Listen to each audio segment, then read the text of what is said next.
బుధవార దినం నుంచి బుధవార దినం వరకు ప్రభువా మమ్మల్ని కాచి కాపాడిన విధానాన్ని బట్టి నీకు వందనాలు స్తోత్రాలు చెల్లిస్తున్నాం దేవా. బుధవారం అంటే ప్రభువా నిబంధన దినమని చెప్తున్నావు తండ్రి. రోగుల నిమిత్తం బలహీనల నిమిత్తం ప్రభువా అయ్యా తండ్రి మొరపెట్టే దినము నాయన నీకు స్తోత్రాలు తండ్రి. నీ కృప చూపించిన ఆయన నూతన సంవత్సరంలో మాకు ఇచ్చిన దేవుడు ప్రభువా నీకు స్తోత్రాలు తండ్రి. నీ కృప చూపించిన ఆయన 2వ వారం 3వ వారంలో మమ్మల్ని ప్రవేశపెట్టిన దేవుడు తండ్రి. నీ కృప చూపించి నీ కనికరము చూపించిన ఆయన నీ దయ చూపించమని అడుగుచున్నాము దేవా. ఆరంభించడం మేలు కాదు ప్రభు, అంతవరకు నమ్మకంగా ఉండడం మేలని చెప్తున్న దేవుడు ప్రభువా. అయ్యా స్తోత్రం ఆయన ఆరంభంగా మాత్రమే మేము మొదలు పెడుతున్నాము కానీ ప్రభువా అయ్యా స్తోత్రాలు అంతం వరకు మేము నమ్మకంగా ఉండలేకపోతున్నాం నాయన. నీ కృప చూపించి నీ కనికరము చూపించి ప్రభు నీకు స్తోత్రం నాయన. ఎలా నడుచుకోవాలో మాకు నేర్పించమని అడుగుచున్నాము దేవా. తోడుగా ఉండు నాయన. నీ దాసురాల్ని జ్ఞాపకం చేసుకో ప్రభువా. నీ శిలసట్న మరుగుపరుచుకో నాయన. నోటికి నోరుగా నోటి బూరగా వాడుకోమని అడుగుచున్నాము తండ్రి. ఏం మాట్లాడబోతున్నావు ప్రభ, ఏం వివరించబోతున్నావు ప్రభ, ఏమి నాయన ప్రభ బయలుపరచబోతున్నావో మాకు తెలియదు నాయన. నీకు స్తోత్రాలు తండ్రి. నీ కృప చూపించి అర్థం చేసుకున్న కృప మాకు దయచేయి నాయన. ముద్రించుకున్న కృప మాకు దయచేయి నాయన. నీకు స్తోత్రాలు తండ్రి. అయ్యా నాయన దున్నబడ్డ నేలలో పడిన విత్తనంలాగా మేము ఉండటకు సహాయం చేయి తండ్రి. అయ్యా నీ కొందనాలు స్తోత్రాలు తండ్రి. పరిశుద్ధాత్ముడ మహాగణుడానికి కొందనాలు. రారాజమైన దేవుడవు తండ్రి నీకు స్తోత్రం. నేను గెలిచానని అనుకోవట్లేదని చెప్తున్నాడు ప్రభా. పరుగు పందెంలో ప్రభా స్తోత్రం. నేను ఎందు నిమిత్తం నన్ను ప్రభా అయ్యా యేసుక్రీస్తు నన్ను పిలిచి ఉన్నాడు ప్రభా. అందు నిమిత్తం నేను ప్రయాసపడుతున్నానని చెప్తున్నాడు తండ్రి. చెల్లిస్తూ మేము కూడా నేర్చుకున్నట కృప కుమ్మరించమని దేవా. ఇంకా అనేకులను మీరు నడిపించుకోమని చిన్న కొద్ది ప్రార్థన సరిచేర్చుకోమని యేసయ్య పరిశుద్ధ నామములో అడిగి వేడుకుంటున్నాం పరమ తండ్రి. ఆమేన్. హల్లెలూయా. హల్లెలూయా.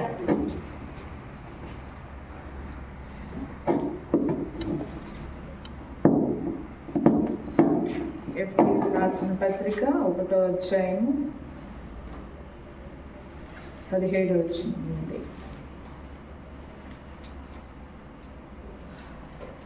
ఇక్కడ 3 విషయాల గురించి మనం ధ్యానించాం.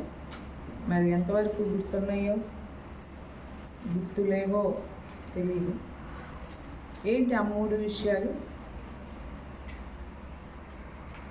17వ వచనం నుండి 19వ వచనం వరకు మన మనోనేత్రములు వెలిగించబడినందున, వెలిగించబడితే ఏమవుతుంది, ఏం జరుగుతుంది? పౌలు భక్తుడు ఒక ప్రార్థన చేస్తున్నాడు. ఎఫ్సీ సంఘం గురించి ఒక ప్రార్థన చేస్తున్నాడు. ఏమని ప్రార్థన చేస్తున్నాడు? ఈ లోక సంబంధమైన విషయాల గురించి ప్రార్థన చేస్తున్నాడా? దేని గురించి ప్రార్థన చేస్తున్నాడు? ఆత్మ సంబంధమైన వాటి గురించి ప్రార్థన చేస్తున్నాడు. ఆల్రెడీ ఎఫ్సీ సంఘంకి ఏమున్నాయి అంటే ప్రేమ ఉంది, విశ్వాసం ఉంది వాళ్ళలో.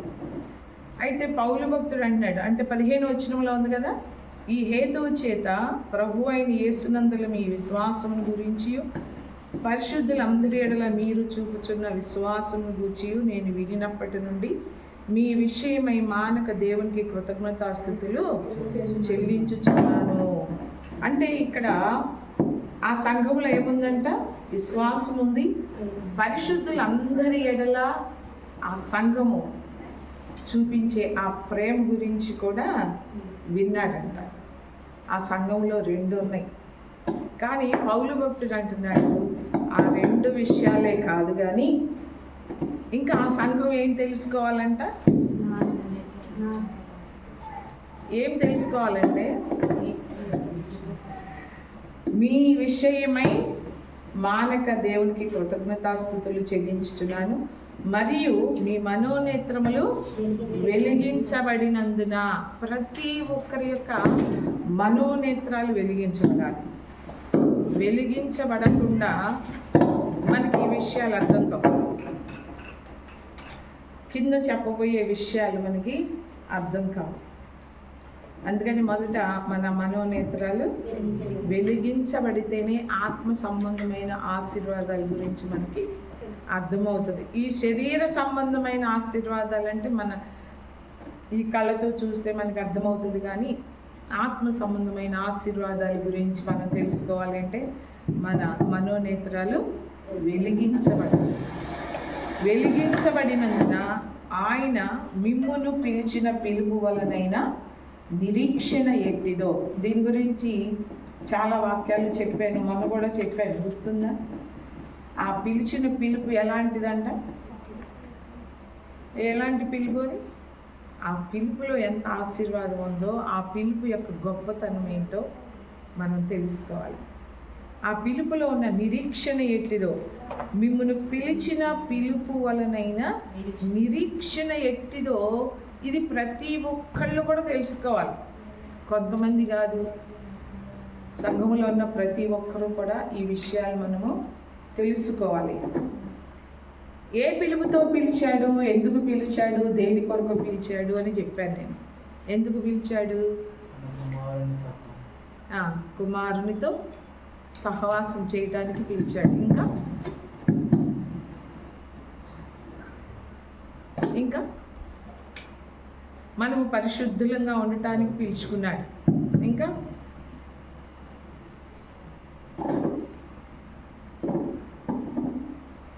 దేనికి పిలిచాడు? ఎవరిని పిలిచాడు? అసలు ఎవరిని పిలిచాడు? ఎలాంటి వారిని పిలిచాడు? కొరింథీయులకు రాసిన మొదటి పత్రిక 1వ అధ్యాయం మనం చదివాం కదా, మొన్నే కదా నేను చెప్పాను. ఎలాంటి వారిని పిలుచుకున్నాడు? చదవండి, 27వ వచనం.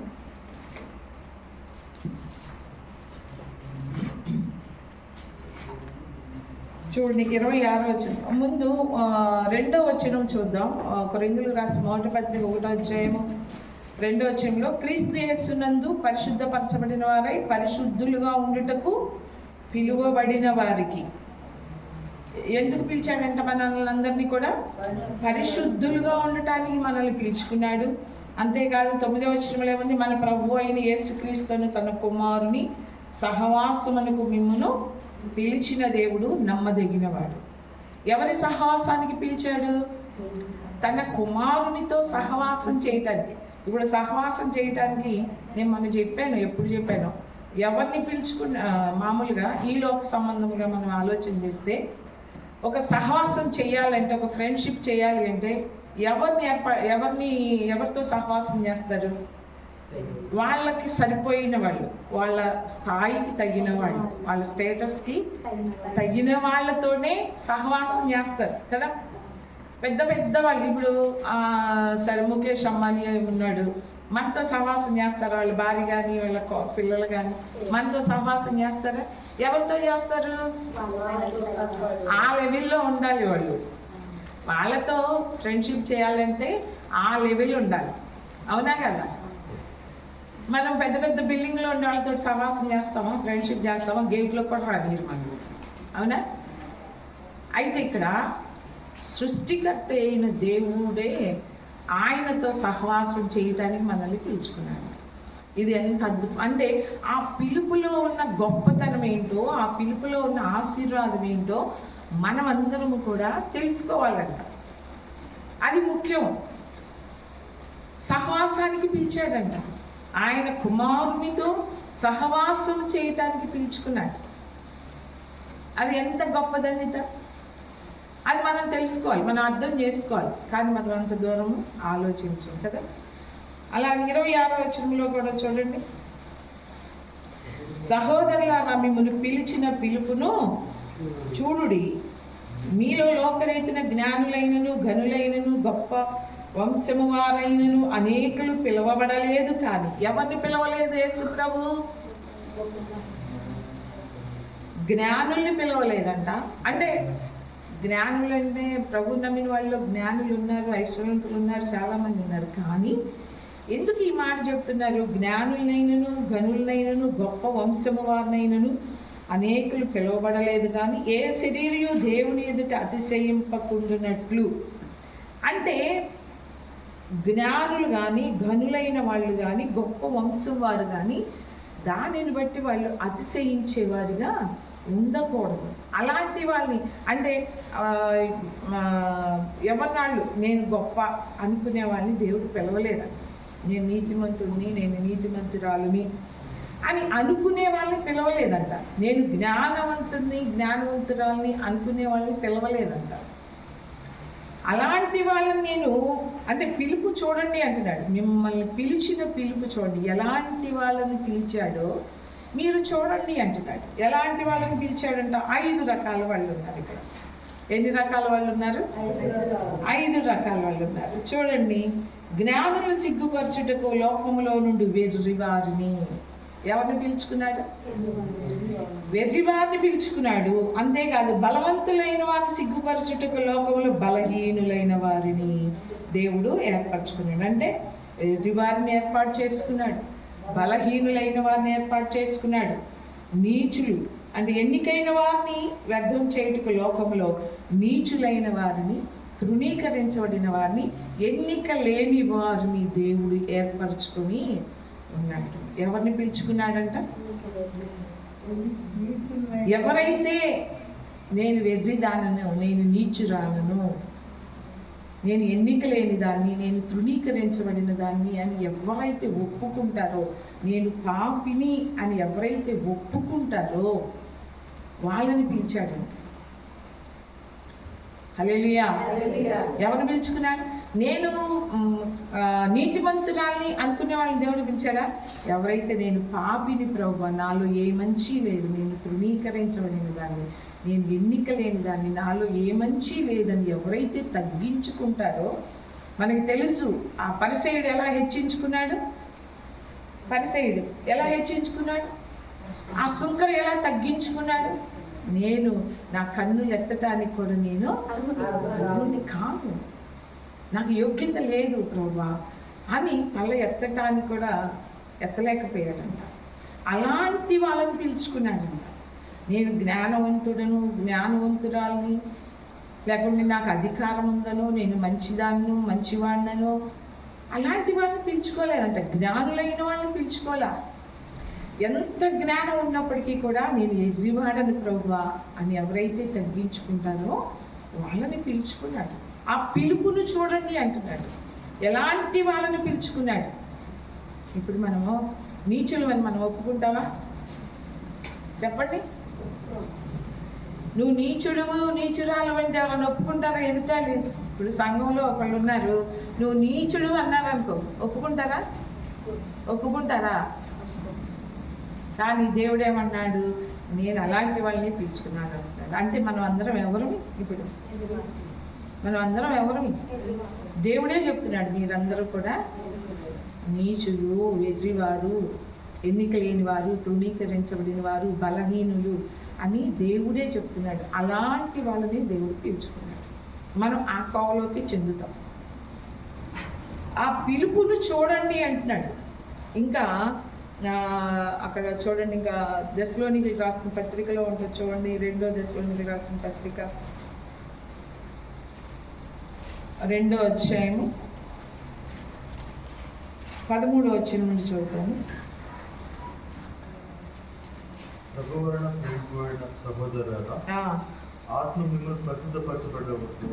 పరిశుద్ధపరచుట వలనను మీరు సత్యమును నమ్ముట వలనను రక్షణ పొందుటకు దేవుడు ఆది నుండి మిమ్మును ఏర్పరచుకుని కనుక మేము మిమ్మును బట్టి ఎల్లప్పుడూ దేవునికి కృతజ్ఞతాస్తుతులు చెల్లింప బద్ధులమై ఉన్నాం. మీరు ఇలాగున రక్షించబడి మన ప్రభు అయిన యేసుక్రీస్తు యొక్క మహిమను పొందవలనని ఆయన మా సువార్త వలన మిమ్మును పిలిచాను. ఎలా పిలిచాడంటే మనల్ని అందరినీ కూడా సువార్త వలన మనల్ని పిలిచాడు. అంతేకాదు యేసుక్రీస్తు యొక్క మహిమను మనమందరము కూడా పొందుకోవాలని పిలిచాడు. హల్లెలూయా. ఆ పిలుపు చూడండి, ఆ పిలుపులో ఉన్న ఆశీర్వాదం ఏంటి? ఆశీర్వాదం మనము పరిశుద్ధులుగా ఉండాలని, అంతేకాదు ఆయన కుమారునితో మనం సహవాసం చేయాలని, అంతేకాదు మనమందరము కూడా ఆయన మహిమను మనమందరము పొందాలి. ఆ పిలుపులో ఉన్న ఆశీర్వాదం మనము తెలుసుకుంటున్నామా? ఎవరై మనోనేత్రాలు వెలిగించబడితే వాళ్ళకి ఈ విషయాలు అర్థమవుతాయంట. అందుకనే పౌలు భక్తుడు, మీలో ప్రేమ ఉంది, పరిశుద్ధులందరి ఎడల ఒకరి ఎడల ఒకరు మీరు చూపించుకునే ప్రేమ ఉంది, విశ్వాసం కూడా మీలో ఉంది, కానీ అదే కాదు, మీరు ఇంకా తెలుసుకోవాల్సిన విషయాలు ఉన్నాయి. అందుకని అవి మీరు తెలుసుకోవాలని దేవునికి నేను ప్రార్థన చేస్తున్నా. ఇవి ప్రతి ఒక్కరూ తెలుసుకోవాలి. ఎప్పుడు తెలుసుకుంటామంటే మన మనోనేత్రములు వెలిగించబడినప్పుడు మాత్రమే ఆయన పిలిచిన పిలుపు వలనైన నిరీక్షణ ఎట్టిదో మనము తెలుసుకుంటాం. ఎందుకు పిలిచాడు? ఆయన మహిమను పొందాలని. అంతేకాదు, ఆయనతో ఉండటానికి మనల్ని పిలుచుకున్నాడు. మార్కు సువార్త చూడండి. మార్కు సువార్త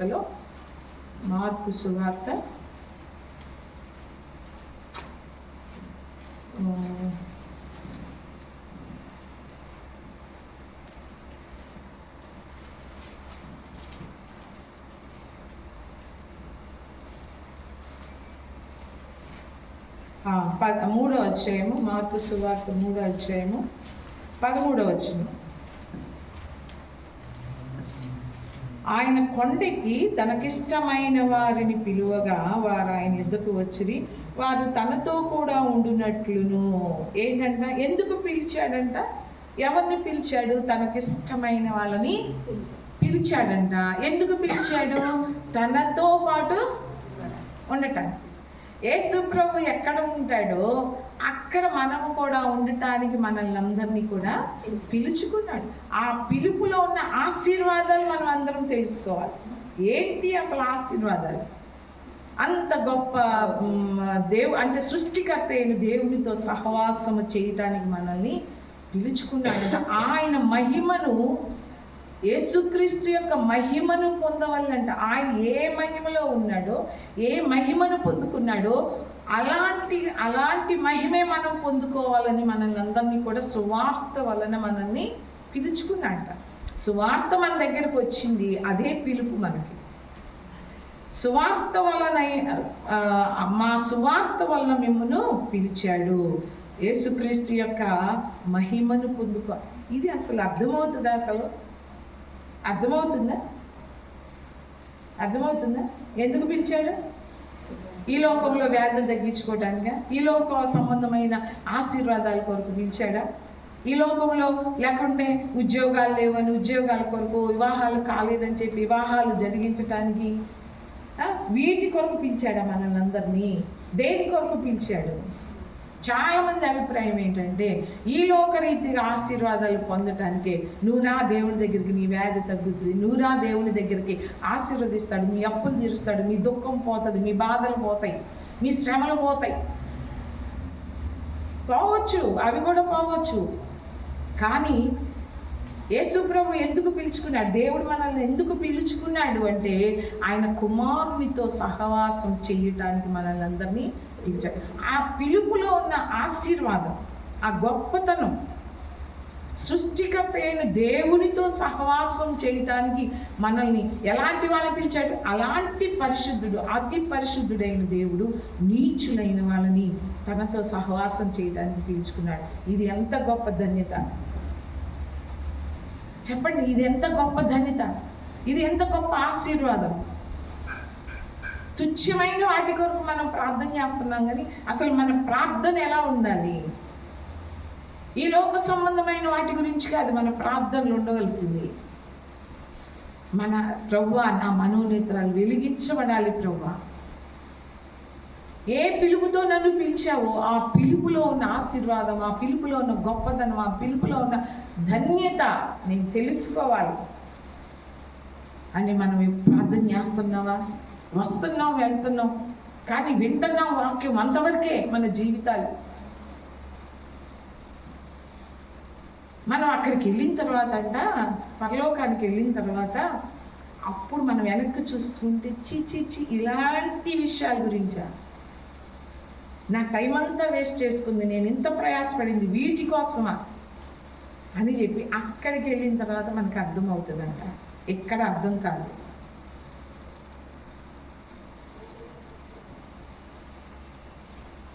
ఇంకో మాట చూడండి, పేతురు రాసిన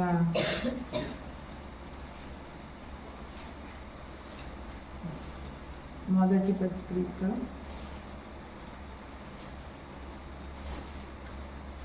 పత్రిక 5వ అధ్యాయం 10వ వచనం.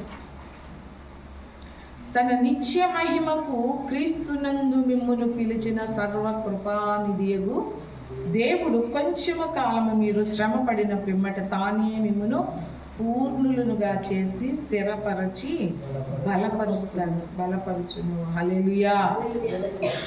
ఎందుకు పిలిచాడంట? ఆ మహిమ ఎలాంటి మహిమ అంట? నిత్య మహిమ మనమందరము కూడా పొందాలని నిత్య మహిమకు మనల్ని పిలిచాడంట దేవుడు. ఎంత గొప్ప ఆశీర్వాదాలు చూడండి. మనకు అర్థమవుతుందా?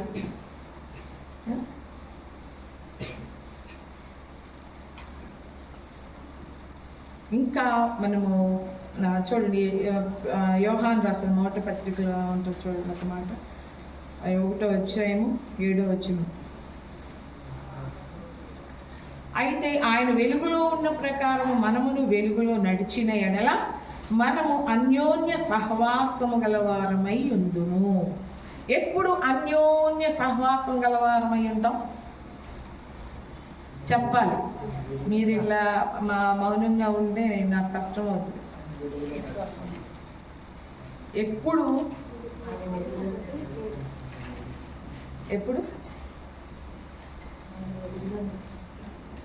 ఆయన వెలుగులో ఉన్న ప్రకారము మనమును వెలుగులో నడిస్తేనంట.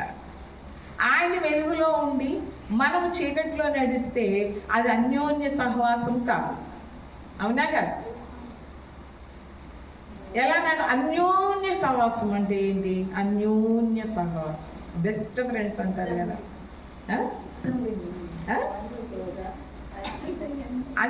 అసలు కొంతమంది అంటారు కదా, భార్యాభర్తల్ని ఎంత అన్యోన్యతగా ఉంటున్నారు అంటారు కదా. అలాగని ఆయన వెలుగులో ఉన్న ప్రకారం మనము వెలుగులో నడిస్తేనే మనము అన్యోన్య సహవాసం గలవారమై ఉంటామంట. హల్లెలూయా. ఎప్పుడు ఉంటాము?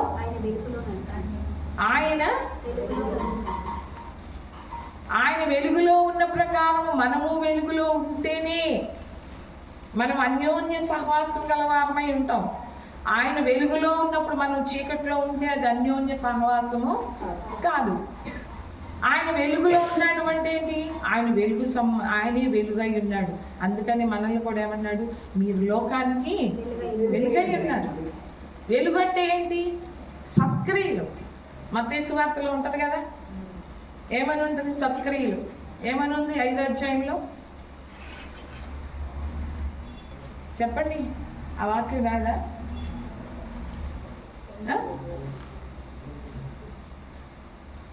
ఐదో అధ్యాయం తీయండి, మత్తయి సువార్త.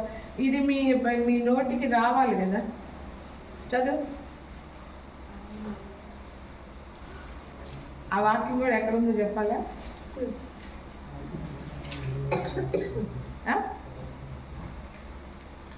అయ్యో, చదువు.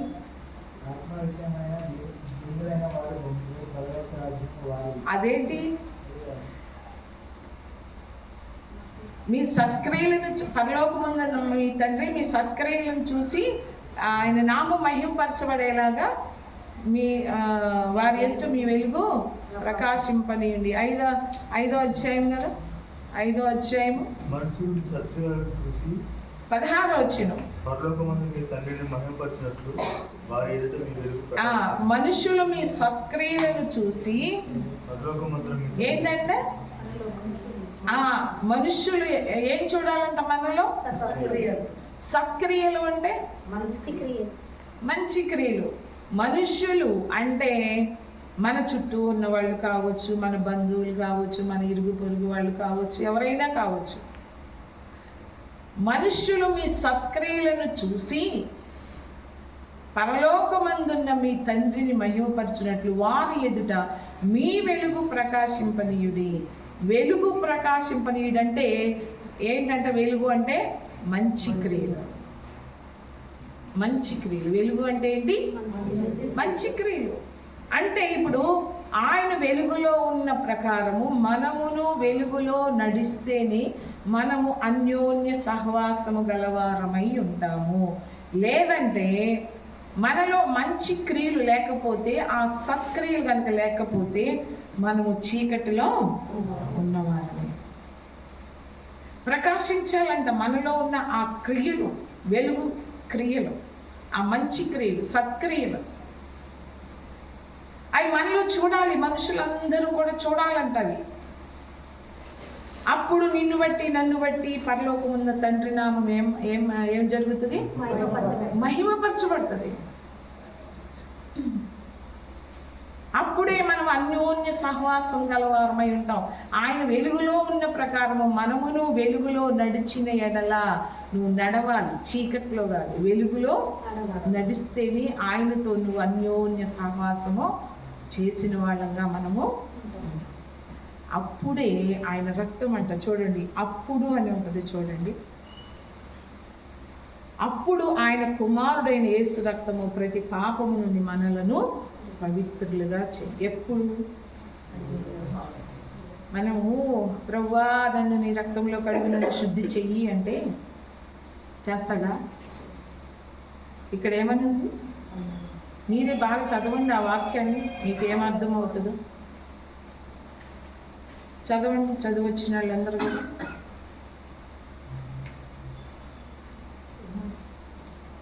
యోహాను రాసిన మొదటి పత్రిక 1:7.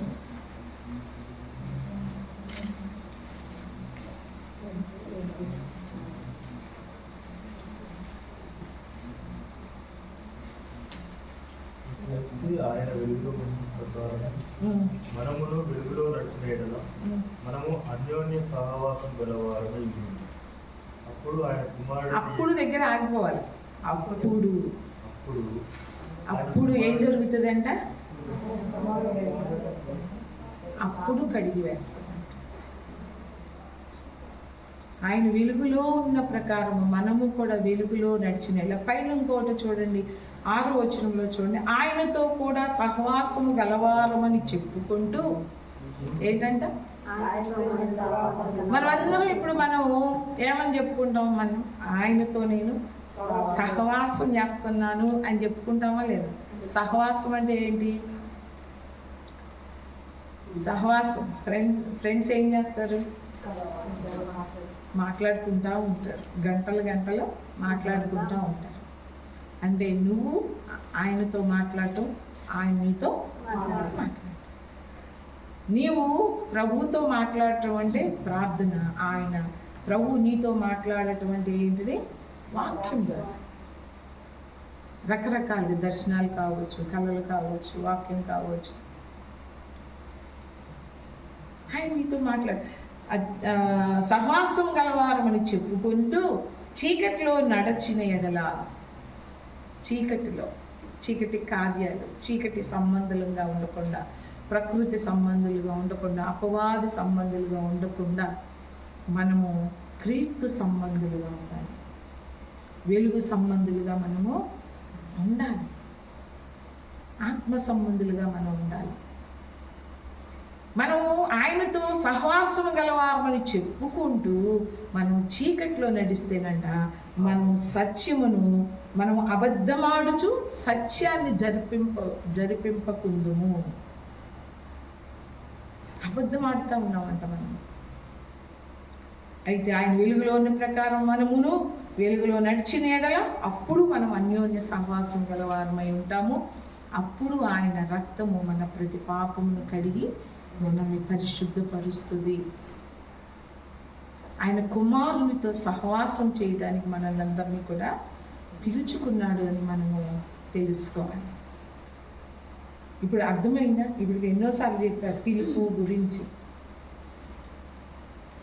మనం నిరీక్షించాలి ఎందుకు పిలిచాడో మనల్ని.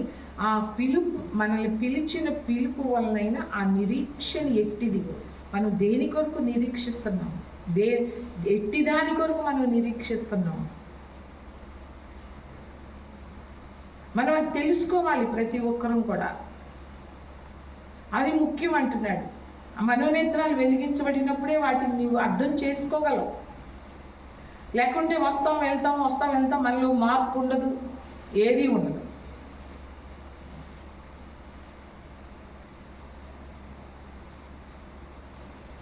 ఆ పిలుపు వలన నిరీక్షణ ఎట్టిదో మనమందరము కూడా తెలుసుకోవాలి. రెండోది ఏంటిది? ఇది కూడా చాలాసార్లు చెప్పాను, గుర్తుందా ఏమన్నా? కొంచెమన్నా. పరిశుద్ధులలో ఆయన స్వాస్థ్యం యొక్క మహిమైశ్వర్యం ఎట్టిదో. పరిశుద్ధులలో ఆయన స్వాస్థ్యం యొక్క మహిమైశ్వర్యం ఎట్టిదో మనమందరము కూడా తెలుసుకో. అసలు ఏంటి ఆ స్వాస్థ్యం? ఎలాంటిది ఆ స్వాస్థ్యం? ఎలా వస్తుంది మనకి ఆ స్వాస్థ్యం?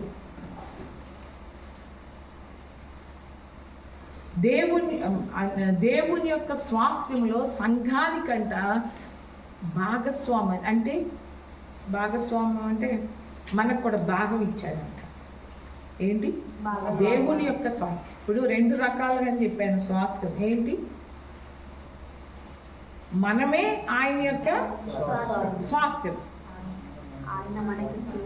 ఆయన మనకిచ్చేది కూడా స్వాస్థ్యం. ఇప్పుడు దేవుని యొక్క స్వాస్థ్యములో సంఘానికి అనుగ్రహించాడంట కొంచెం భాగం. మనకేమిచ్చాడు? సంఘానికి. ఎలా ఇచ్చాడు? ఆ స్వాస్థ్యం ఎలా పొందుకున్నాం మనము? ఎలా వస్తుంది మనకి ఆ స్వాస్థ్యము? ఇప్పుడు ఒక తండ్రి ఉన్నాడు అనుకోండి, తండ్రి ఉన్నాడు. తండ్రి యొక్క స్వాస్థ్యం ఎవరికి వస్తుంది? కుమారులకు వస్తుంది కదా. ఇప్పుడు దేవుని యొక్క స్వాస్థ్యం ఎలా వస్తుంది మనకి? మనము ఆయన పిల్లలముగా మారి, అంటే దత్తపుత్రులు. 8వ అధ్యాయం చూడండి, రోమీయులకు రాసిన పత్రికలో 8వ అధ్యాయము 14వ వచనము.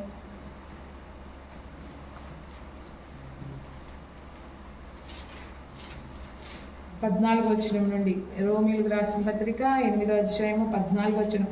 దేవుని ఆత్మ చేత ఎందరూ నడిపింపబడుదురో వారందరూ దేవుని కుమారులై ఉందురు. ఏలయనగా మరలా భయపడేటకు మీరు దాస్యపు ఆత్మను పొందలేదు, కానీ దత్తపుత్రాత్మను పొందితిరి. ఆ ఆత్మ కలిగిన వారమై మనము అబ్బా తండ్రి అని మొరపెట్టుచున్నాం. మనము దేవుని పిల్లలమని ఆత్మ తానే మన ఆత్మతో కూడా సాక్ష్యం ఇచ్చుచున్నాడు. మనము పిల్లలమైతే వారసులము, అనగా దేవుని వారసులం అంట. హల్లెలూయా. ఎవరి వారసులం? ఎలా అయ్యాం? మనమందరం కూడా ఆయన పిల్లలము. మనమందరము కూడా ఎప్పుడైతే మనము మారు మనసు పొంది మనము రక్షణ బాప్తిసం తీసుకున్నామో అప్పుడు మనం అందరం ఏమైపోయామో, అంటే ఎప్పుడైతే అప్పుడు బాప్తిసం తీసుకుంటామో అప్పుడు ఆ పరిశుద్ధాత్మ దేవుడు మనలోనికి వచ్చాడు. అందుకని ఆత్మ చేత ఎంతమంది నడిపించబడతారో వాళ్ళందరూ కూడా దేవుని కుమారులై ఉంటారంట. అందుకనే మనము అబ్బా తండ్రి అని మొరపెడతాం. ఏమని మొరపెడతాం? దేవునికి నాయన తండ్రి అని మొరపెడతాం. తండ్రి అని పిలుస్తామా? ఆ ఆత్మ మనలో, పరిశుద్ధాత్మ దేవుడు మనలో ఉంటాడు కాబట్టి మనము తండ్రి అని మనము మొరపెడుతున్నాం. దేవుని పిల్లలమైతే మనమందరము కూడా వారసులం, అనగా మనము పిల్లలమైతే వారసులం, అనగా దేవుని వారసులము. క్రీస్తుతో కూడా మహిమ పొందుటకు ఆయనతో శ్రమపడిన ఎడల క్రీస్తుతోటి వారసులమంట. 18వ వచనంలో కూడా చూడండి, మన ఎడల ప్రత్యక్షము కాబో మహిమ ఎదుట ఇప్పటి కాలపు శ్రమలు ఎన్నా తగినవి కావని ఎంచుచున్నాను. మన ఎదుట ప్రత్యక్షం కాబోయే ఆ మహిమ ఎదుట. ఈ లోకంలో నువ్వు ఎన్ని శ్రమలు పడుతున్నావో తెలియదు. ఎవరికి వాళ్ళు నాకే ఎక్కువ అనుకుంటారు. ఆ శ్రమలు, ఆ ప్రత్యక్షం కాబోయే మహిమ ఎదుటంట ఇప్పటి కాలపు శ్రమలు అసలు లెక్కలోకి రావంట. అంటే అది ఎంత గొప్ప మహిమ అది మనము తెలుసుకోవాలంటున్నాడు. ఆ స్వాస్థ్యం ఎలాంటిది? దేవుడిచ్చే స్వాస్థ్యం. ఈ లోకరీతిగా స్వాస్థ్యాలు ఇస్తారు తండ్రులు, ఓ గొప్పయే ఇవ్వచ్చు. కానీ ఆయన ఇచ్చే స్వాస్థ్యం ముందు ఇవన్నీ కూడా ఎన్న తగినవి, అస్సలు లెక్కలోకి వచ్చేవి కాదు. అంత గొప్ప స్వాస్థ్యం మన కొరకు ఆయన క్రీస్తులో మన కొరకు దాచి ఉంచాడంట. దేవుని యొక్క స్వాస్థ్యానికి మనల్ని వారసులుగా చేసుకున్నాడు, మనల్ని దత్తపుత్రులుగా చేసుకున్నాడు మనల్ని. హల్లెలూయా. అంతేకాదు మన మహిమకు కారణం ఎవరు? మన మహిమకు కారణం ఎవరు? మన మహిమకు కారణం ఏంటంటే దేవుడు అంట మనల్ని ఎప్పుడు ముందుగానే నిర్ణయించుకున్నాడంట. ఎప్పుడో ఇందాక చెప్పాను కదా, ఇందాక ఎక్కడ దశలోనికీయులకు రాసిన పత్రికలోన చూడండి, మనల్ని ముందుగానే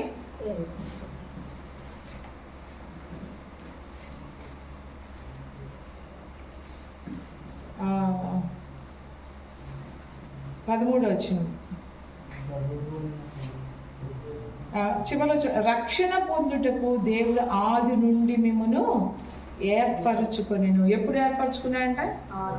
ఆదిలోని, అంటే ముందుగానే, జగత్ పునాది వేయబడక మునుపే మనల్ని అందరినీ కూడా ఏర్పాటు చేసుకున్నాడంట. మన మహిమకు కారణం ఏంటంటే, ఎవరు కారణం? మనల్ని ముందుగా ఆయన నిర్ణయించుకోవడం. రోమీయులకు రాసిన పత్రికలో ఉంటుంది చూడండి, రోమా పత్రిక 9వ అధ్యాయము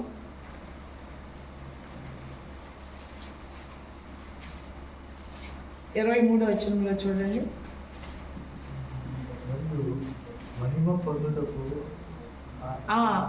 మరియు మహిమ పొందుటకు ఆయన ముందుగా సిద్ధపరచిన కరుణా పాత్ర ఘటముల ఎడల. హల్లెలూయా. ఆయన ముందుగా మనల్ని ఏం చేసుకున్నాడంటే సిద్ధపరచుకున్నాడంట. ఆయన మహిమ పొందుటకు ఆయన ముందుగా సిద్ధపరిచిన కరుణా పాత్ర. ఎవరు ఆ కరుణా పాత్రలో? మనమే. కరుణా పాత్ర ఘటముల ఎడల అనగా యూదులలో నుండి మాత్రము కాక అన్య జనులలో నుండి ఆయన పిలిచిన మన ఎడల. యూదుల్లో నుండే కాదు, అన్య జనుల్లో నుండి కూడా మనలను పిలిచిన మన ఎడల తన మహిమైశ్వర్యము కనపరచవలెనని ఉన్ననేమి. హల్లెలూయా. మనలోనంట ఆయన మహిమైశ్వర్యము కనపరచాలని, మనల్ని అంట ఎప్పుడో ముందుగానే మనల్ని ఆ మహిమ, నిత్య మహిమ పొందటానికి కారణం ఏంటంటే, నువ్వు నేను ఇప్పుడు మనం అనుకుంటున్నాం, కానీ దేవుడు ముందుగానే మనల్ని అందరినీ కూడా ఏర్పాటు చేసుకున్నాడంట. ముందుగానే మనల్ని సిద్ధపరిచాడంట.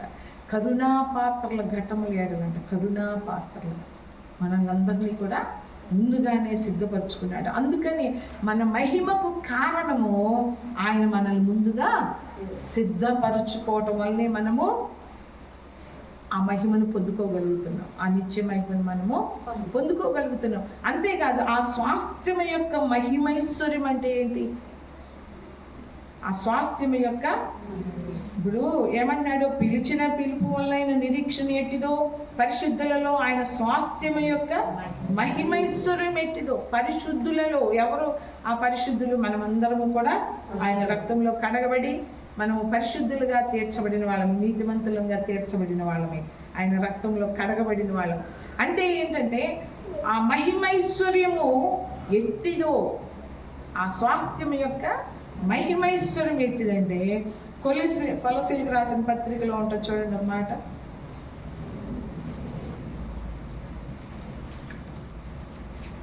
ఆ మహిమైశ్వర్యం మనలోకి ఎలా వచ్చింది అంటే, కొలసీలకు రాసిన పత్రిక 1వ అధ్యాయము 27వ వచనం. అన్య జనులలో ఈ మర్మం యొక్క మహిమైశ్వర్యం ఎట్టిదో అది అనగా మీ యందున్న క్రీస్తు మహిమ నిరీక్షణ ఉన్నాడు సంగతిని దేవుడు తన పరిశుద్ధులకు తెలియపరచగోరి ఇప్పుడు ఆ మర్మమును వారికి బయలుపరచెను. ఆ మర్మం ఏంటంటే, ఆ మర్మం యొక్క మహిమైశ్వర్యం ఏంటిదంటే, క్రీస్తు మహిమ నిరీక్షణ ఉన్నాడు మన యందున్న. ఎక్కడున్నాడంట? మన యందు ఆయన ఎలా ఉన్నాడంట? మహిమ నిరీక్షణ ఉన్నాడు, మహిమైశ్వర్యమైగా ఉన్నాడు. క్రీస్తు మనలో ఉన్నాడు. క్రీస్తు మనలో ఉన్నటువంటి క్రీస్తు మనలో ఉండటము వలన, ఇప్పుడు ఎప్పుడైతే రక్షణ పొందుకున్నామో అప్పుడు క్రీస్తు మనలోకి వచ్చాడా లేదా? అంటే పరిశుద్ధాత్మదేవుడు మనలోకి వచ్చాడు కాబట్టి క్రీస్తే మహిమైశ్వర్యం కలిగి ఉన్నాడంట మనలో. క్రీస్తు కలిగి ఉండటమే ఆ మహిమైశ్వర్యం. ఆ క్రీస్తు వలనే మనము నిత్య మహిమను పొందుకుంటున్నాము. అలాగనే ఆయన స్వాస్థ్యంలో మనకు భాగస్వామ్యం వస్తుంది, అంటే పాలివారం అవుతున్నాం. అంతేకాదు తండ్రి అని పిలుస్తున్నాం, ఆయన వారసులంగా మనం పిలువబడ్డాం, మనల్ని చేసుకున్నాడు. ఇవన్నీ ఎవరి ద్వారా వస్తున్నాయి? క్రీస్తునందు. అందుకని క్రీస్తు మనలో ఉండటం వలన ఆ మహిమ వచ్చింది, ఆ మహిమైశ్వర్యము మనలోకి వచ్చింది. క్రీస్తుతో పాటు మనలోకి ఏమొచ్చింది?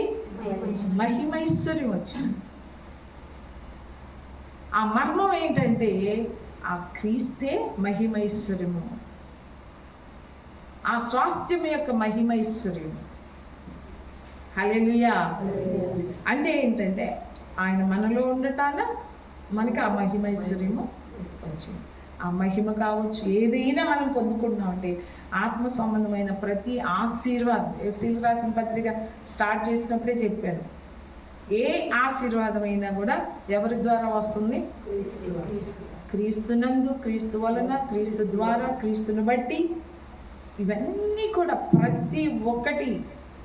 అంతేకాదు ఈ ఆశీర్వాదాలన్నీ కూడా, అంటే ఈ ఆశీర్వాదాలకి పాత్రులుగా మనం ఎలా అయ్యాము? ఎవరు చేశారు మనల్ని పాత్రులుగా? ప్రభు చేశారు. ఈ ఆశీర్వాదాలన్నిటికీ మనం పాత్రులు కాదు, కానీ క్రీస్తు ప్రభు అంటే యేసు ప్రభు ద్వారా మనల్ని తండ్రి పాత్రులుగా చేశారు. మనం పాత్రులు కాము, మనం అపాత్రులమే. ఎందుకు? పనికిరాని పాత్రలమే. కానీ మనల్ని పాత్రులుగా చేశాడు యేసు ప్రభు. ఆ స్వాస్థ్యానికి పాత్రులుగా చేశాడు. లేకుంటే మనం పాత్రులు కాము. ఆయన స్వాస్థ్యానికి మనము పాత్రులు కానే కాదు. క్రీస్తునందు మాత్రమే మనము పాత్రులుగా చేయబడ్డాం. ఆ వాక్యం కూడా ఉంటుంది చూడండి, దాంట్లోనే 1:27లోనే ఉంటుంది చూడండి. దాంట్లో మనం చూసాం కదా, 1:12లో ఉంటుంది చూడండి. కొరింథీయులకు రాసిన పత్రిక 1:12లో.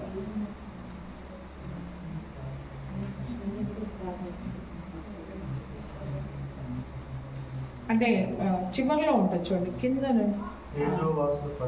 తేజోవాసులైన పరిశుద్ధుల స్వాస్థ్యములో పాలువారమగుటకు మనలను పాత్రులనుగా చేసిన తండ్రికి మీరు కృతజ్ఞతాస్తుతులు చెల్లింపవలనని దేవుని బతిమాలుకుంటున్నా.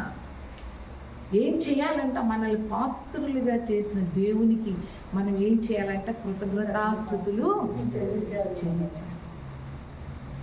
మనకు అర్థమవుతుందా? మనము పాత్రులము కాదు, ఆయన స్వాస్థ్యములో మనం పాలు పొందటానికి మనం పాత్రులము కాదు. కానీ ఎవరు చేశారు మనల్ని పాత్రులుగా? ప్రభువు చేశాడు మనల్ని అందరినీ కూడా. ఆ స్వాస్థ్యానికి మనల్ని పాత్రులుగా చేసింది ఎవరంటే యేసు ప్రభు. తేజోవాసులు అంటే ఎవరు? తేజోవాసులైన పరిశుద్ధుల స్వాస్థ్యములో. తేజోవాసులైన పరిశుద్ధులు అంటే దేవదూతలు వస్తారు.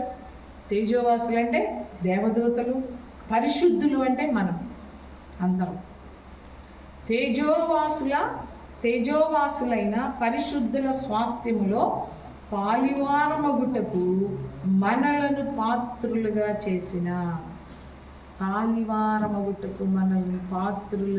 చేసిన తండ్రికి ఏం చేయాలంట? మీరు ఎలా చేశాడు మనల్ని పాత్రులుగా? తండ్రి తన కుమారుని ద్వారా మనల్ని పాత్రులుగా చేశాడు. అందుకని మనం దేవునికి కృతజ్ఞతాస్తుతులు చెల్లించండి. అందుకని మనము ఏమని కృతజ్ఞతాస్తుతులు చెల్లిస్తామంటే, ప్రభువా ఇప్పటి వరకు కాచి కాపాడావయ్యా, నన్ను బాగా పోషిస్తున్నావు, నన్ను సంరక్షిస్తున్నావు, నా వ్యాధిని తొలగించావు, నాకు మేలులు చేసావు, నాకు ఉపకారాలు చేసావు. నిద్రలు పోతున్నారా? ఏమని ప్రార్థన చేస్తాం? గోడ కాదు, ముందుకు జరగండి. దేనికి? ప్రభువా నా కాలు నొప్పి.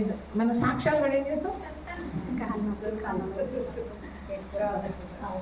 జ్వరం వచ్చినా, కడుపు నొప్పి వచ్చినా, తలనొప్పి వచ్చినా, కాలు నొప్పి వచ్చినా, నడుము నొప్పి వచ్చినా, మెడ నొప్పి వచ్చినా ప్రార్థన చేసుకున్న తగ్గించాడు దేవునికే కృతజ్ఞతాస్తుతులు. దేనికి కృతజ్ఞతాస్తుతులు చెల్లించమంటున్నాడు ఇక్కడ పౌలు భక్తుడు? ఆ తేజోవాసులైన పరిశుద్ధుల స్వాస్థ్యములో పాలివారమగుటకు మనల్ని పాత్రులుగా చేసిన తండ్రికి మీరు కృతజ్ఞతాస్తుతులు చెల్లించవలనని దేవుణ్ణి బతిమాలుచున్నాము. తండ్రికి మీరు కృతజ్ఞతాస్తుతులు చెల్లింపవలననియు దేవుని బతిమాలుచున్నాము. హల్లెలూయా. దానికి కృతజ్ఞతాస్తుతులు చెల్లించాలి మనం. ఈ లోక సంబంధమైన ఈ దేవుడు చేస్తాడు, స్వస్థతలు ఇస్తాడు, అవన్నీ కాదు. శరీర సంబంధమైనవి కాదు, ఆత్మ సంబంధమైనవి. అందుకనే తెలుసుకోవాలంటున్నాడు. మీరు తెలుసుకోవాలని నేను ప్రార్థన చేస్తున్నాను అంటున్నాడు పౌలు భక్తుడు. ఏంటి ఆ స్వాస్థ్యం? ఏంటిది? ఎవరి వల్ల వచ్చింది? మనం పాత్రులు మౌనా కాదా అంత గొప్ప స్వాస్థ్యానికి?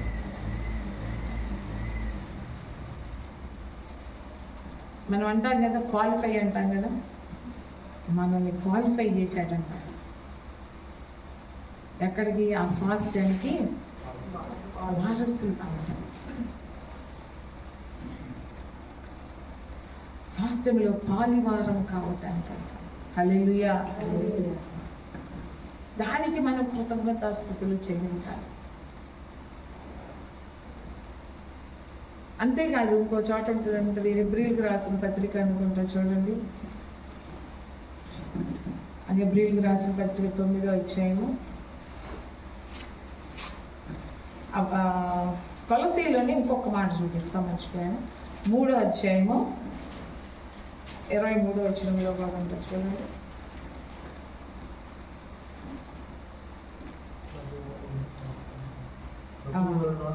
ఇక్కడ క్లియర్గా ఉంటుంది కదా, ప్రభు వలన స్వాస్థ్యమును ప్రతిఫలముగా పొందుదుమని ఎరుగుదురు గనుక. హల్లెలూయా. ఏంటంట?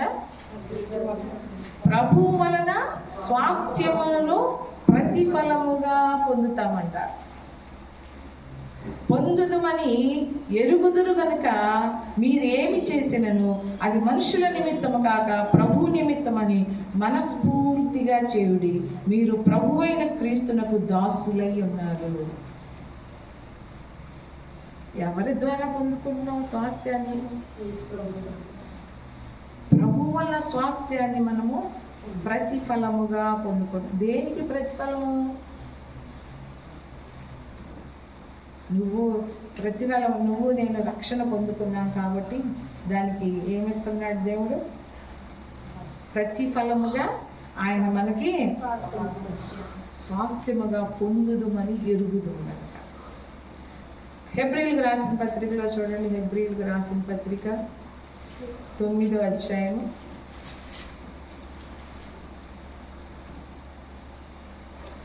15వ వచనం.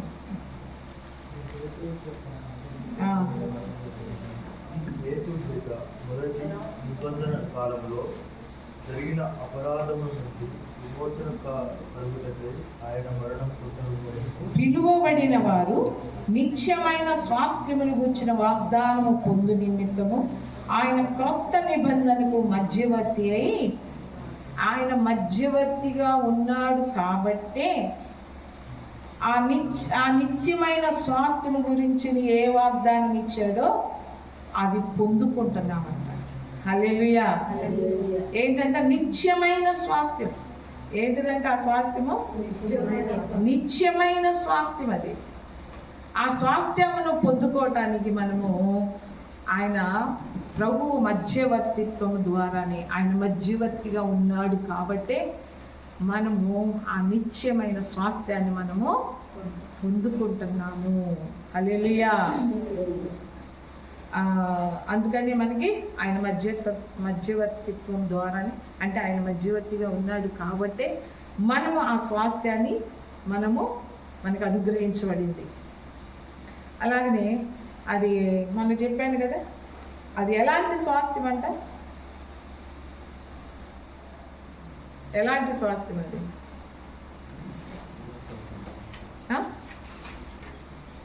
కొద్ది రోజులుండి పోయేదా? అది ఎలాంటిది?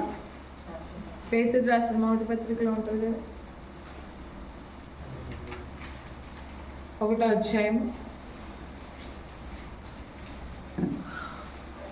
4వ వచనం. మృతులలో నుండి యేసుక్రీస్తు తిరిగి లేచుట వలన జీవముతో కూడిన నిరీక్షణ మనకు కలుగునట్లు, అనగా అక్షయమైనదియు నిర్మలమైనదియు వాడబారనిది అయిన స్వాస్థ్యము మనకు కలుగునట్లు ఆయన తన విశేష కనికరము చొప్పున మనల్ని మరలా జన్మింపచేసెను. మనల్ని మరలా జన్మింప చేశాడు. ఎందుకు చేశాడు అంటే, మనం ఎలాంటి స్వాస్థ్యము మనకి కలగాలని, ఎలాంటి స్వాస్థ్యము మనకి ఇవ్వాలని అంటే, అక్షయమైనదంట, నిర్మలమైనదంట, వాడబారనిదైన స్వాస్థ్యము మనకి కలగటానికి. హల్లెలూయా.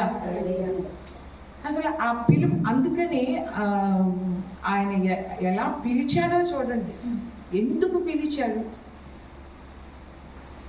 ఇలాంటి మనం పొందుకోవటానికి, ఇలాంటి గొప్ప స్వాస్థ్యాన్ని మనము పొందుకోవటానికి. ఈ లోకంలో ఉన్నవన్నీ కూడా వాడిపోయి కొద్ది రోజులు ఉండి కొద్ది రోజులు ఉండవు. క్షయమైనవి ఈ లోకంలో ఉండేవన్నీ కూడా. అంత గొప్ప స్వాస్థ్యాన్ని మనకి ఇవ్వటానికంట మనల్ని పిలుచుకున్నాడు. అక్షయమైనది, వాడబారనిది, నిర్మలమైన స్వాస్థ్యము మనకి కలిగినట్టు.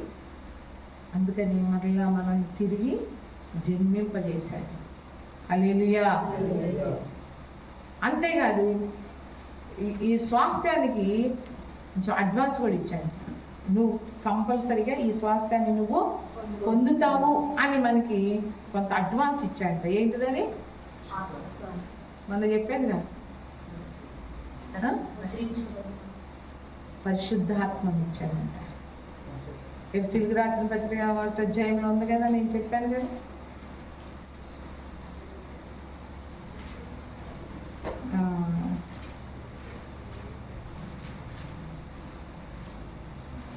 పద్నాలుగు వచనం చివరిలో,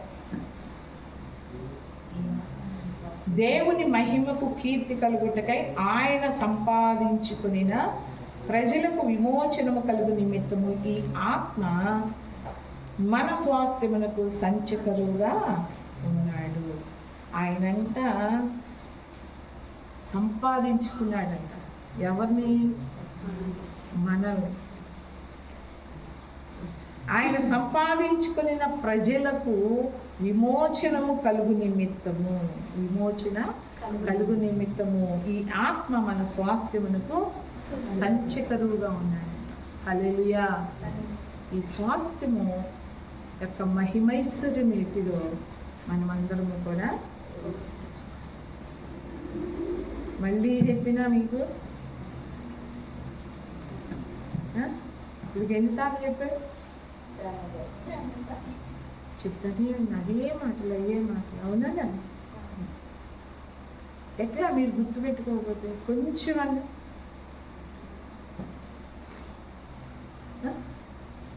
మొన్న మొదటి బుధవారం కూడా చెప్పాను. పిలుపు గురించి మొన్న కూడా చెప్పాను కదా, మొన్న బుధవారం. కానీ గుర్తుపెట్టుకోకపోతే అట్లా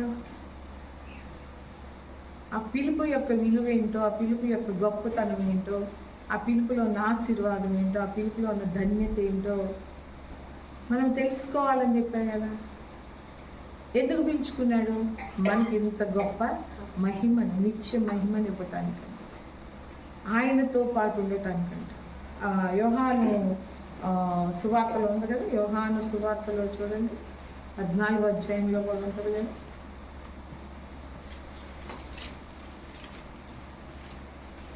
నేను మరలా వచ్చి నేను మిమ్మల్ని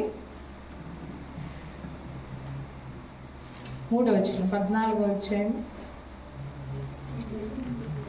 నేను వెళ్ళి మీకు స్థలము సిద్ధపరిచిన ఎడల నేనుండు స్థలములో మీరును ఉండులాగున మరలా వచ్చి నా యుద్ధ ఉన్నట్టుకు మిమ్మల్ని తీసుకొని. ఎందుకు మనల్ని పిలిచాడంటే ఆయన ఉన్న స్థలంలో మనం కూడా ఉండటానికి. ఇందా చెప్పా కదా, యేసు ప్రభు కొండ మీద కూర్చొని తనకిష్టులైన వారిని తన యుద్ధకు పిలుచుకున్నాడంట. ఎందుకు? తనతో ఉండటానికి అని ఉంది వాక్యంలో. అంటే ఇక్కడ కూడా తనతో పాటు తను ఏ స్థలంలో ఉంటాడో ఆ స్థలంలో మనము కూడా ఉండులాగున మనల్ని పిలుచుకున్నాడు. అది గొప్ప ఆశీర్వాదం. ఆ స్వాస్థ్యం ఎలాంటిదో దాని గురించి మనం తెలుసుకోవాలి. ఈ లోక సంబంధమైన విషయాలు కాదు. ఈ లోక సంబంధమైన విషయాలు తెలుసుకోవడానికి ఎంత ఆసక్తి కలిగి ఉంటామో. దుర్గ చెవులొద్దు. హితబోధ అంటే ఎవరంట అంగీకరించరంట, ఎవరు వినరంట. హితబోధకు చెవి యొగ్గరంట. దేనికి చెవి ఒగ్గుతారు? ఎక్కడున్నమాట?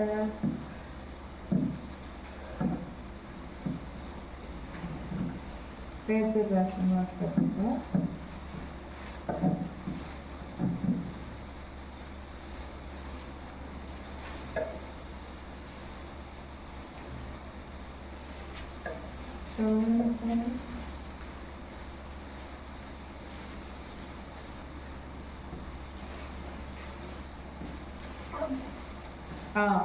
తిమోతికి రాసిన 2వ పత్రికలో 4వ అధ్యాయం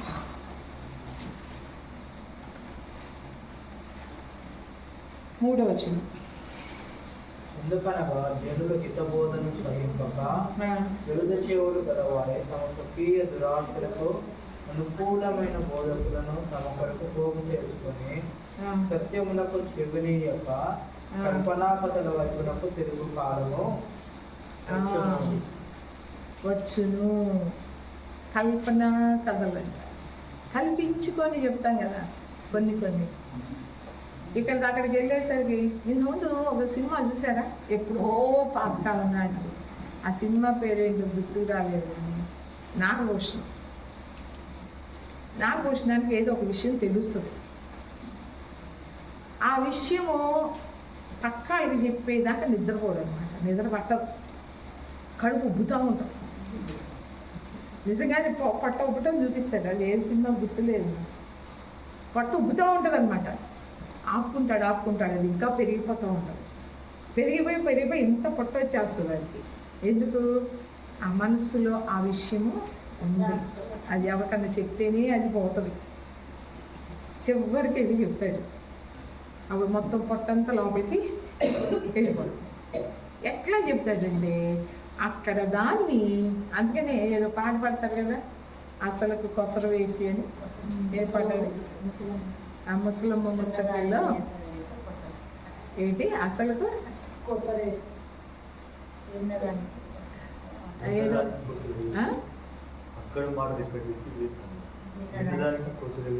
కాదు, విన్నదానికి కొసరు వేసి కాదు, ఏదో తమాషా ఉంటుంది ఆ పాటలు.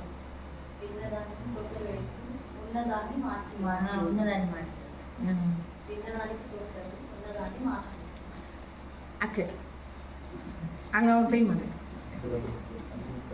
మీనింగే మారిపోతుంది అక్కడికి వెళ్ళేసి. విన్నట్లుగా చెప్పడం కాదు, విన్నదానికి కొంచెం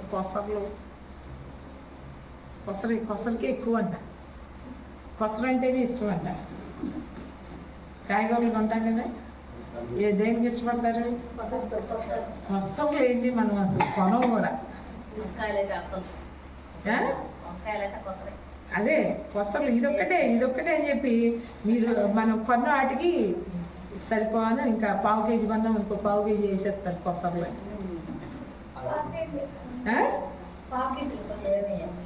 పావు కేజీ కొంటే పావు కేజీ ఏం చేస్తారు? కొసలు వేస్తారు.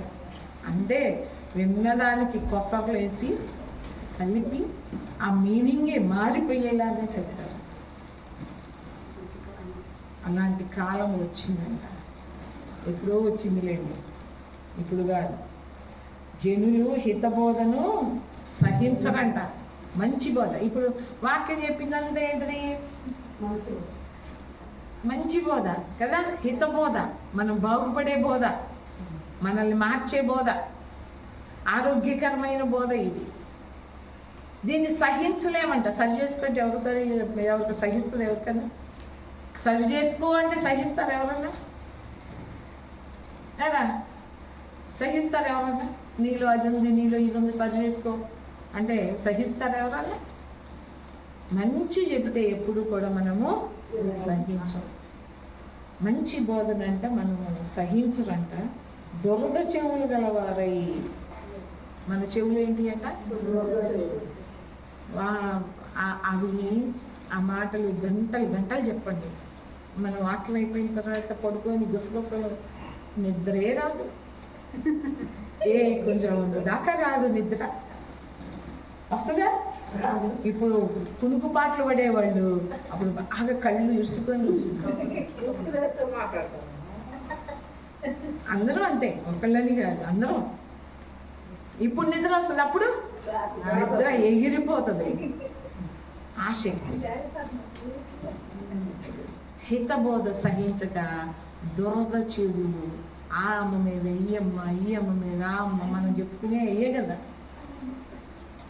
అయ్యైతే బాగా వినసొంపుగా ఉంటాయి.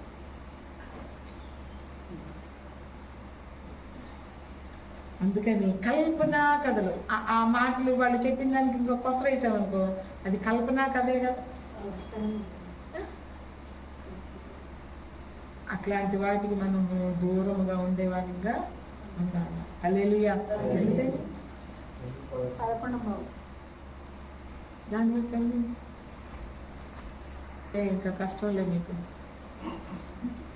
ఇంకా ముందుదంతా పోతుంది. మళ్ళీ చెప్పేది అంటే ఇప్పుడు రేపు చెప్పేది ఏంటి మళ్ళీ చెప్పాలంటే, మూడోది ఏంటిది? ఆయన క్రీస్తునందు వినియోగపరిచిన బలాతిశయమును బట్టి విశ్వసించు మనయందు ఆయన చూపుచున్న తన శక్తి యొక్క అపరిమితమైన మహత్యం ఏంటిదో మీరు తెలుసుకొనవలని. మూడోది ఏంటిది? మొదటిది ఏంటిది? ఆయన పిలిచిన పిలుపు వలనైన నిరీక్షణ ఎట్టిదో. రెండోది మహిమైశ్వరం అనకూడదు, పరిశుద్ధులలో ఆయన స్వాస్థ్యం యొక్క మహిమైశ్వర్యం ఎట్టిదో. అవి తెలుసుకోవాలంట మనం. ఈ రెండు మాటలు వచ్చినాయా? మనోనేత్రాలు వెలిగించబడాలి ప్రభువా. ఏమని ప్రార్థన చేయాలా? మా మనోనేత్రాలు వెలిగించబడాలి. నువ్వు మమ్మల్ని ఏ పిలుపుతో పిలిచావో, దేని కొరకు పిలిచావో, ఎందుకు మమ్మల్ని పిలుచుకున్నావో, ఎలాంటి వాళ్ళని పిలుచుకున్నావో ప్రభువా నాకు అర్థమైందయ్యా. నీచులను పిలుచుకున్నావు, వెర్రివారిని పిలుచుకున్నావు, తృణీకరించబడిన వాళ్ళని పిలుచుకున్నావు, బలహీనులను పిలుచుకున్నావు ప్రభువా. ఆ స్వాస్థ్యం యొక్క మహిమైశ్వర్యం ఏంటిదో నేను తెలుసుకోవాలా. అందుకని నా మనోనేత్రాల్ని వెలిగించు. వేరే ప్రార్థనలు కాదు మనం చేయాల్సిన ప్రార్థనలో. యేసుప్రభు ముందే చెప్పాడు. ఏమని చెప్పాడు? మీ అవసరతలు నాకు తెలుసమ్మా, మీరు ఎందుకు అన్ని జనుల్లాగా అడుగుతారు అంటున్నాడు. ఎందుకు అన్ని జనుల్లాగా విచారిస్తారు? ఎందుకు అన్ని జనుల్లాగా విచారపడతారు, భయపడతారు, కలవరపడతారు? మీకేం కావాలో నాకు తెలుసు, మీరు అడగక మునిపే నాకు తెలుసు. అన్నీ మీరు అడిగితేనే నేను ఇస్తున్నాను అంటున్నాను. అన్నీ ఆయన అడిగితే, మనం అడిగితేనే ఇస్తున్నాడా? అడగకపోయినా ఇస్తున్నాడు మనకి. కొన్ని ఎక్కడ నువ్వు కొన్ని అడుగుతున్నావేమో, అడగకపోయినా నీకు ఇస్తున్నాడు. 24 గంటలు నువ్వు కాపాడమని అడుగుతున్నావా? ప్రతి విషయంలో ఆయన ప్రతిదీ మనకిస్తున్నాడు. నీ అక్కర్లేంటో నాకు తెలుసు అన్నప్పుడు ఇప్పుడు ఏమి తెలుసుకోవాలో పౌలు భక్తుడు అంటున్నాడు, చెప్తున్నాడు. మీరు ఏంటిని అడగాలో, ఏమి తెలుసుకోవాలో అది ప్రార్థన చేస్తున్నా మీ గురించి. నేను ఇవి తెలుసుకోవాలని నేను ప్రార్థన చేస్తున్నా. అసలు ఆ పిలుపు ఏంటో తెలుసుకోండి, ఆ పిలుపును చూడండి అంటున్నాడు. ఆ పిలుపు వల్ల అయిన నిరీక్షణ ఎలాంటి నిరీక్షణ? జీవముతో కూడిన నిరీక్షణ అంటారు. మన నిరీక్షణ ఎలాంటిది? ఎందుకని జీవంతో కూడిన నిరీక్షణ? అది ఎందుకు మనకి జీవంతో కూడిన నిరీక్షణ మనకి కలిగింది చెప్పండి? అక్కడ పేతురు రాసిన దాంట్లోనే ఉంది కదా, మొదటి పత్రికలోనే.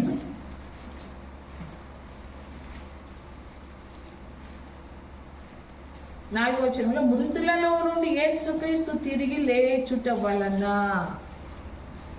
ఏంటంటే మనకి జీవముతో కూడిన నిరీక్షణ ఎందుకు కలిగిందంటే, మృతులలో నుండి యేసుక్రీస్తును తిరిగి లేచుట వలన. ఆ తండ్రి అయిన దేవుడు కుమారుణ్ణి మృతులలో నుండి ఎలా తిరిగి లేపాడో అదే మనకి జీవంతో కూడిన నిరీక్షణ. కుమారుడు లేపాడు, మనల్ని కూడా.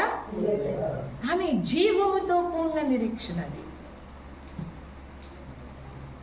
ఆ నిరీక్షణ జీవముతో కూడిన నిరీక్షణ మనకు కలుగునట్లు, మనకి కలగాలని.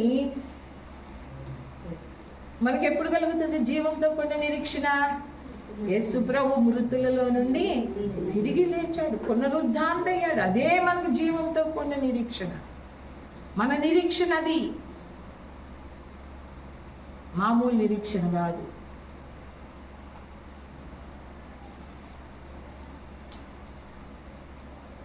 కింద ఫుట్నోట్లో కూడా ఉంటుంది కదా, జీవము గల నిరీక్షణ. మృతమైనది కాదు, జీవముతో కూడిన నిరీక్షణ. అంత గొప్ప నిరీక్షణ మనకి ఇచ్చాడు. అందుకనే ఫస్టే చెప్పాడు ఏంటి ఆ పరలోక విషయంలో ఆత్మ సంబంధమైన ఆశీర్వాదాలు ఏంటి అనేది పైన చెప్పి. చూడండి, ఎఫ్సీలు రాసిన పత్రికలో మీకు చూడండి 1వ అధ్యాయంలో 3వ వచనంలో ఏముంటుంది? మన ప్రభు అయిన యేసుక్రీస్తు యొక్క తండ్రి యొక్క దేవుడు స్తుతింపబడును గాక. ఆయన అంటే దేవుడు క్రీస్తునందు పరలోక విషయములలో ఆత్మ సంబంధమైన ప్రతి ఆశీర్వాదమును మనకి అనుగ్రహించేశాడు. ప్రతి ఆశీర్వాదం అంట, పరలోక విషయంలో ప్రతి ఆశీర్వాదాన్ని మనకు అనుగ్రహించేశాడు. ఇంకా ఇవ్వవలసిన ఆశీర్వాదము ఏది లేదు. అయితే ఆశీర్వాదాలు ఏంటి అనేది మనం తెలుసుకోవాలి. ఏంటి ఆశీర్వాదాలు? అక్కడి నుంచి లిస్టు చెప్పాడు. ఆ ఆశీర్వాదాలు అవన్నీ కూడా ఆశీర్వాదాలు. దాదాపు 10 ఆశీర్వాదాలు ఉన్నాయి దానిలోనే. అవి మనం తెలుసుకోవాలంట.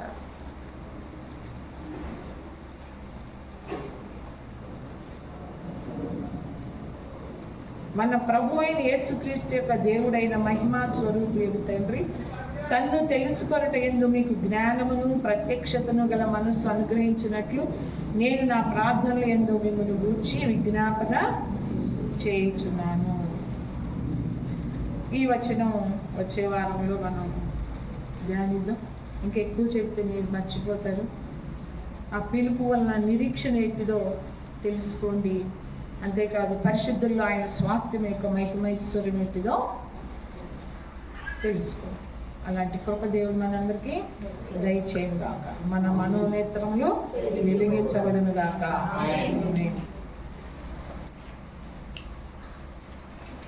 ఆ 3వది కూడా చెప్దాం అనుకున్నాను, కానీ ఇంకా మీరు ఎక్కువైపోతుంది.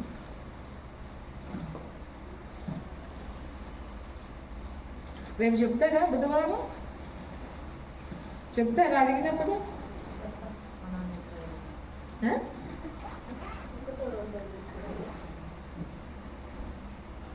మీకు అర్థమైతే ఇప్పుడే చెప్తారు, ఇప్పుడే చెప్పాలి.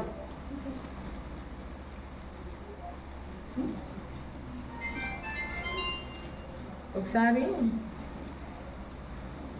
ఆమె చదువు రాదు, ఏమి రాదు. 3 సంవత్సరాల క్రితం, ఏ సంవత్సరం, ఏ నెల, ఏ రోజు వడ్డీకి తీసుకుందో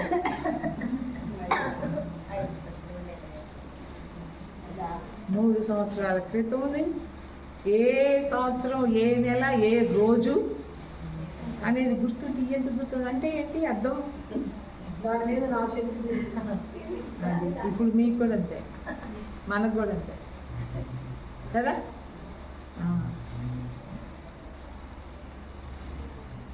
సరే, ప్రార్థన చేసుకుందాం. అది ఆఫ్ చేసా.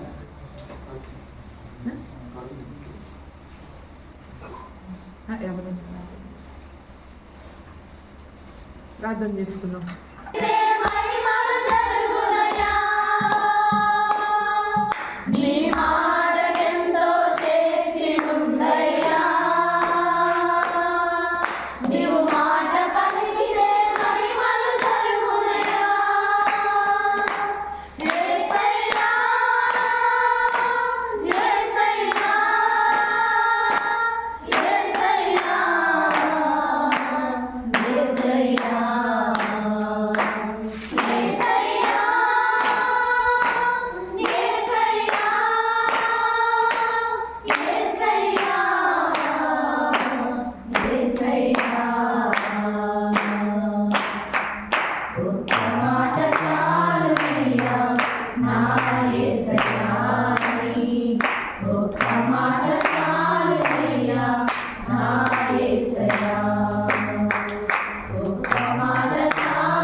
Yes, I am.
మాటతో స్వస్థతను చేశావు, ఒక్క మాటతో నీటిని రసంగా మార్చావు, ఒక్క మాటతో విడుదలను కలిగించావు, ఒక్క మాటతో విడుదలను కలిగించావు, జయమును దయచేశావు, ఒక్క మాటతో విజయమును దయచేశావు. ఎంతో శక్తి ఉందయ్యా,